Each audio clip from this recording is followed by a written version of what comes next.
النهاردة هنعمل القطايف من الألف إلى الياء بكل سهولة زي ما انتوا شايفين، تحفة ولذيذة. واوعي تشتريها من بره تاني، هتعمليها بكل نظافة وبكل سهولة. معايا هنا كوبايتين دقيق، هنزلهم كده في شفشق. طبعا الدقيق نكون نخلينه.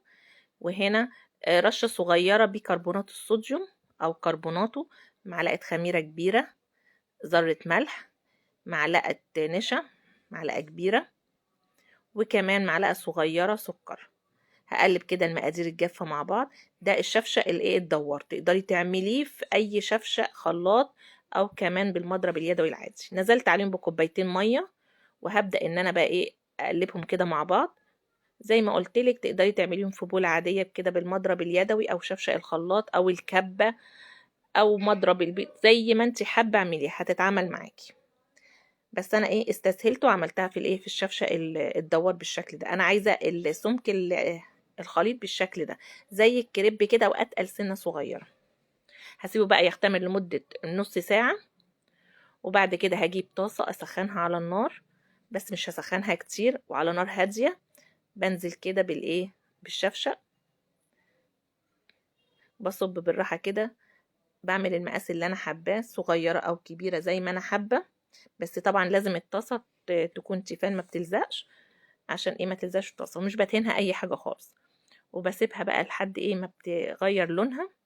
واول ما بتغير لونها ويختفي اللون الابيض فيها، دي بتكون خلاص استوت. ولو مش عايزاها تبقى مفرغه جامد كده، بتشيلي خالص البيكنج صودا اللي هو البيكربونات، ما بتحطشاش خالص زي ما انت حابه، عشان هي اللي بتعمل لها الفراغات الكتيره دي. بس الفراغات دي بتخليها هشه وجميله جدا، وكمان النشا بتخليها مقرمشه زي ما احنا شايفين. بجد تحفة. ومش بديها لون غامق في التسوية، عشان بعد كده وانا بقليها ما اضطرش ان انا ايه اغمقها كتير. اهم حاجة بقى ان احنا نخرجها على فوطة قطن بالشكل ده، ونغطيها كويس ونقلبها على وشها كلها زي ما انا عاملاها كده. شايفين طرية وجميلة ازاي، وسهلة جدا في الحشو. هتحشيها وانتي بتحشي كمان تبقي مغطياها كده عشان ما تنشفش معاكي، عشان لو نشفت الاطراف بتاعتها مش هتقفل. وباجي احشيها، بتحشيها بقى قشطه، بتحشيها مكسرات، دي مكسرات وعليها شويه سكر صغيرين عشان برضو ايه تبقى طعمها جميل.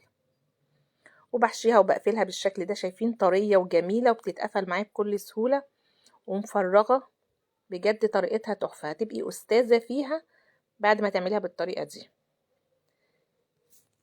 شايفين جميله جدا. وتقدري كمان تحشيها كلها بالشكل ده، وتاخدي جزء منها هتقليه، والباقي هتشيليه في الفريزر. تخرجي بقى من الفريزر في اي وقت تقليها، بتبقى جميلة معاكي. انا القطايف مش بطلعها من الزيت بنزلها في الشربات، لا انا بحب ايه ارش عليها الشربات كده، عشان مش بحب الشربات او السيرب بتاعها يكون كتير فيها. بحبها تكون خفيفة، بيبقى طعمها احلى كتير. وما ايه ما بتطرش كتير، بتبقى مقرمشة كده وجميلة. وزي ما قلت لكم معلقة النشا هتديها كمان ايه قرمشة.